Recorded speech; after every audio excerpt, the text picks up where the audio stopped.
Masih dari Kabupaten Banyuwangi pemirsa, kali ini ungkap kasus pemerkosaan.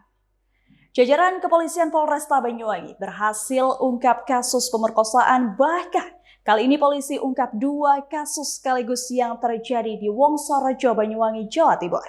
Salah satu kasus yang diungkap, modus pelaku merekam persetubuhan dan mengancam korban akan disebarkan di media sosial. Kasus yang pertama, di mana dalam kasus ini, satu orang korban anak di bawah umur dengan modus pelaku diancam dengan rekaman video yang akan disebar ke media sosial. Untuk kasus yang pertama ini, satu orang korban anak di bawah umur digilir oleh 4 orang laki-laki yang saat ini sudah ditetapkan sebagai tersangka. Korban merupakan seorang anak perempuan berinisial A yang mendapatkan perlakuan tak senonoh dari para pelaku, yakni FR 30 tahun, RA 25 tahun, MF 21 tahun, GP 22 tahun, dan J 32 tahun. Untuk modus, para pelaku menyuruh pasangan kekasih A dengan saksi AS untuk bertemu.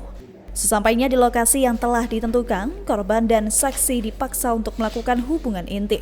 Namun tidak sampai terjadi hubungan badan dan hanya membuka pakaian saja. Saat itu juga sengaja direkam oleh para pelaku. Lantaran takut dengan ancaman para pelaku yang akan menyebarkan ke media sosial, terpaksa saksi dan korban pasrah terhadap perintah para pelaku.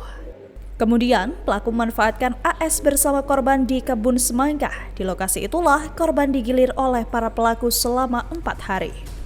Sedangkan untuk kasus yang kedua, yakni persetubuhan yang dilakukan oleh seorang laki-laki dengan korban di bawah umur. Berbeda dengan kasus yang pertama, di mana perkara yang kedua, pelaku merupakan tetangganya sendiri. Sedangkan korban masih berumur 13 tahun dengan inisial F dan pelaku berinisial DR 35 tahun. Diketahui korban F sehari-harinya hidup bersama dengan neneknya.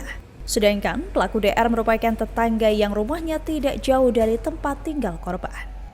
Awalnya diketahui korban yang masih berusia 13 tahun mengalami berhenti menstruasi. Selanjutnya korban dibawa ke dokter untuk diperiksa. Setelah mendapatkan hasil pemeriksaan, diketahui bahwa korban pernah melakukan hubungan seksual. Kemudian korban menceritakan kejadian tersebut dan nenek korban melaporkan pelaku ke kantor polisi. Diketahui bahkan korban juga pernah diancam akan dibunuh jika menceritakan aksi bejatnya itu kepada orang lain. Jadi mereka ini modusnya yaitu antara korban A dengan saksi AS ini berpacaran. Kemudian salah satu pelaku menelpon pacar korban AS untuk datang. Jika tidak datang akan diancam, dipukuli. Maka kemudian mereka berdua datang bertemu dengan pelaku. Saat di sana, anak korban ini dipaksa untuk melakukan hubungan badan sambil divideo. Dari Banyuwangi, Jawa Timur, Muhammad Hasbi, National TV melaporkan.